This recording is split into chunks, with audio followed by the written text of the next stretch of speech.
You've done the hard yards. You've been able to get your customers' attention and grow it so they are raring to do business with you. Welcome to the go phase of attention. Now it's about moving your customer to action.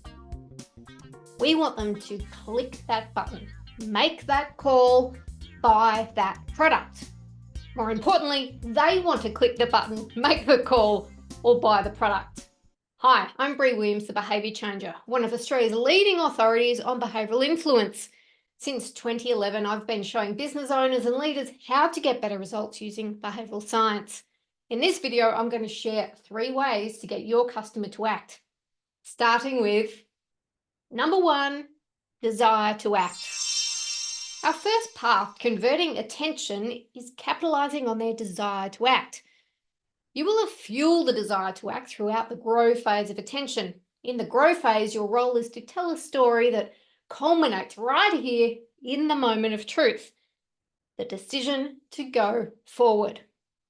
To convert that desire to completion, there are 3 things we can do. Use compelling language. First-person pronouns like yours and my can imbue their action with a sense of ownership. So instead of get the product now, say get your product now. Action-oriented language, specifically verbs, can also help compel action. For example, create your account, view video, shop now, and get instant access. Sequence statements as get before give. Reiterate your message using my get before give sequence. Remind them what they get, for example, instant access, before what they have to give you, their payment or email address. Give them something to fear. Remind them there is a downside for not proceeding. By giving them something to fear about not taking action, they will be more likely to proceed. For example, stop wasting your time using software that keeps crashing.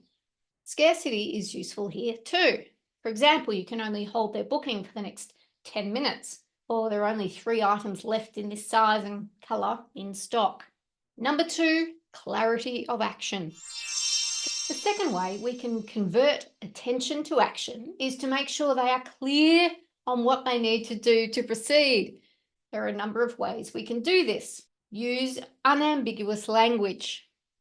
When a call to action isn't clear, doubt creeps in. For example, this call to action invites me to grab your copies today of the author's book. But what does grab mean? Does it mean I can download it for free, or will I have to buy it? Here's another example. The email was introducing a way to record your phone screen. How to record your screen on any device. The call to action they used was hit record.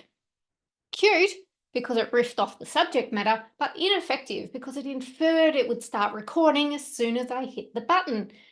In fact, clicking the button took readers to more information about the recording process. That's sensible content, and that's exactly what the call to action should have explained. Obvious ask. To clarify their action, make the ask obvious. You've seen this example of using a contrasting but complementary colour before, where making a button stand out helps the customer know what to do. Don't hide the action. The more you make them hunt for it, the greater the chance they'll lose interest or get distracted. This extends to proposals. Make sure you include how they should contact you to proceed. Should they call or email? What happens when they do? Let them know that the ball is in their court, but also agree a time frame that you'll get back in contact if you haven't heard. Now, I mentioned distractions before, which is why we need to remove distractions. Once people are in buying or commitment mode, close the metaphorical doors behind them. In other words, remove other options and add-ons. Now is not the time to get them curious about what else is available. Amazon does this by taking you out of the storefront and into the sales cart page. They want shoppers to lock in their purchase rather than continuing to shop. And what about in-person discussions? Fork in the road. During an in-person discussion, when you want to bring things to a head, use my fork in the road technique.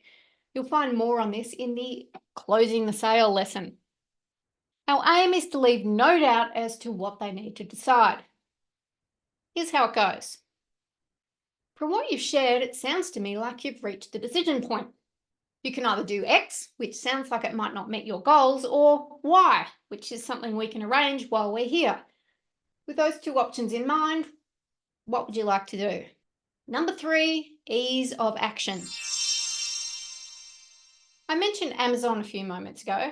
There's a reason why they took out a patent on their one-click purchasing button. It works by eliminating multiple steps of the cart viewing and cart processing process, simplifying the purchase for the customer and securing it for Amazon. So when we're thinking about ease of action, our third way of converting attention, we're talking about eliminating friction, eliminating as many unnecessary steps as possible. For your clients, what's your process for them committing to you? For example, is there a pro forma that they can sign electronically rather than have to print, scan, and return it? We talked about directing attention in the grow phase. Well, now you can direct their attention to the action. In the product orientation lesson, we talked about the Tinder effect, or as I call it, gestural fluency. In short, when product images are pointed to the right, that's where people are most likely to swipe. When the image points left, that's where they're likely to swipe. Importantly, people tend to swipe in the direction of the product image regardless of what the call to action is. That's what I mean by gestural fluency. That means matching the action button you want them to take with where you are directing them is critical. Now, if you're a Just Do This member, I'm about to reveal the fourth and most critical aspect of converting attention to action. But if you're not yet a member, I'm going to have to leave it there. But don't worry, it's easy to avoid missing out on great content, and you'll get great access to over 70 lessons, template scripts, and even live coaching with me by becoming a member. Find out more at breewilliams.com.